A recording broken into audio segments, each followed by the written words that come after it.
The Sabbath day was that announcement that God made to himself and to the world that he was finished, that the work was complete, that all things were done and that they were set in order, that he had rested from all of his labor and all of his toil.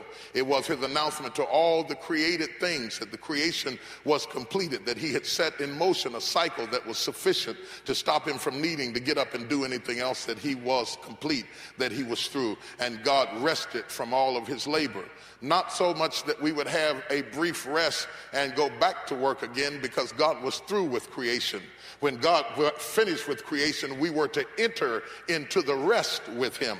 And man entered into the rest with the Lord on the seventh day and stayed in that state of rest. And there's no mention of days or works or labors anymore until Adam sinned. And when Adam sinned in the garden, we see God walking again, the voice of the Lord walking through the cool of the garden, saying, "Adam, where art thou?" In essence, my brothers and sisters, sin broke the rest on the Sabbath day.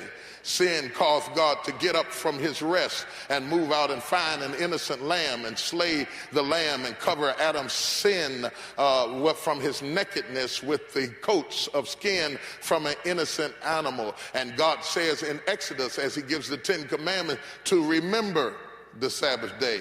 Remember that sin breaks rest. Remember that sin breaks rest. Remember that sin breaks down communion and fellowship.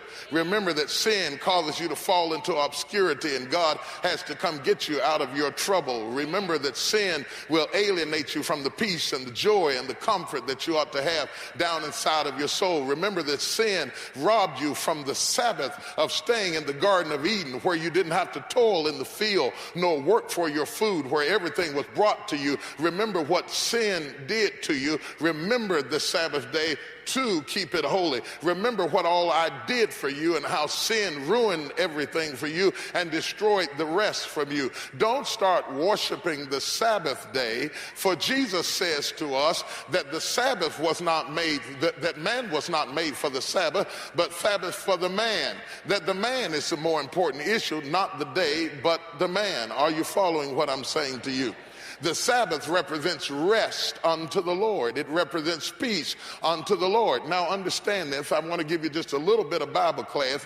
I don't want to get real heavy, but I want to give you a little bit of Bible class so you can appreciate where I'm going. Most of the artifacts that we are taught about in the Old Testament are shadows and types.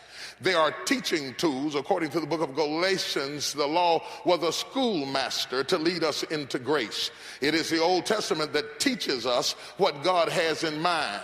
What the Old Testament teaches, the New Testament reveals. The Old Testament is the shadow of which the New Testament is the reality.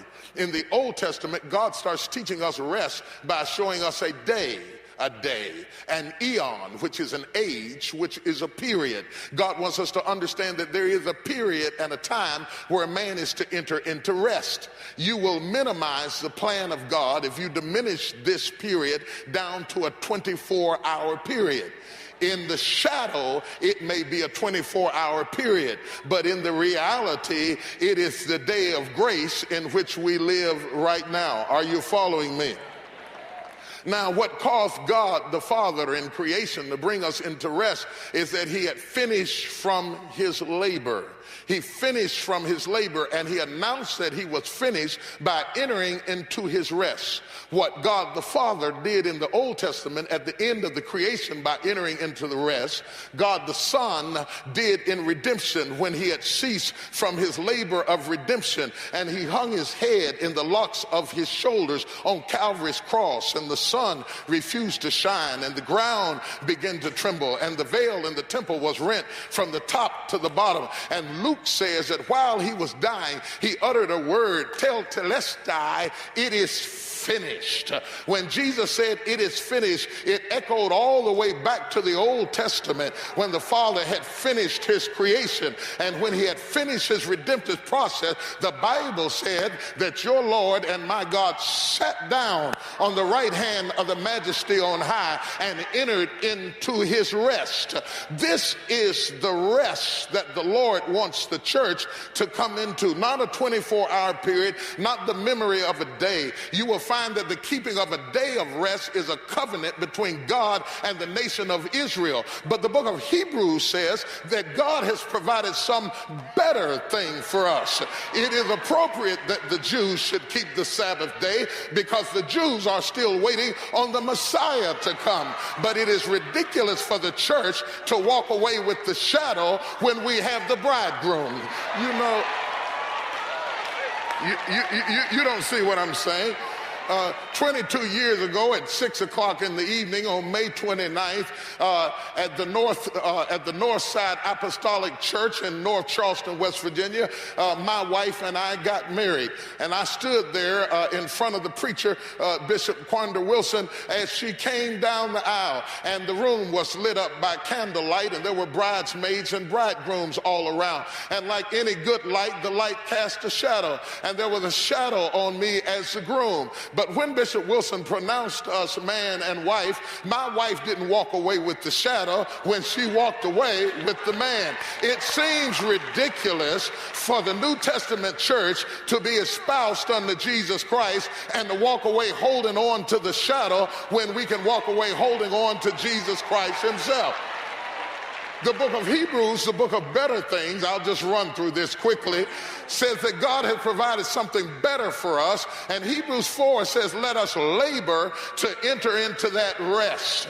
There is a rest that Christ offers to the church that is so powerful and so important that if you ever enter into that rest, you literally will not worry about anything. All through the Old Testament, God is teaching us to fight your way into that rest, to push yourself into that rest, to do whatever you have to do to get into that rest. In the shadow, he teaches us a place of rest. That's why the Levitical priesthood were forbidden from working as the other tribes did, because they had entered into the temple and entered into the rest of the Lord. That's why in the Old Testament it teaches us that there should be no sweat in the holies of holies. God is trying to tell you that there is a place in him where there is no sweat at all, where you can rest in the Lord. And you will notice in your walk with God that once you get into a certain dimension of faith, see, once you get into a certain dimension of faith, things that used to bother you don't bother you anymore. Things that should upset you don't upset you anymore, because you have entered into the rest of the Lord. And what you have to do is fight away anybody who would pull you out of the rest. Tell somebody and say, now that I'm asleep, don't wake me up. Yeah. Now that I finally stopped trying to save myself, fix myself, deliver myself, pull myself out, don't wake me up with your doubt, your fear, your unbelief, your negative thinking attitude. It took me half of my life to finally enter into this rest, and I'm not going to let anybody pull me back out of the rest. Touch me, people, and tell them I'm in my Sabbath day now. So I give no respect to the eating of meat or the respecting of days, because I have entered into the rest of the Lord. Can I go a little bit deeper?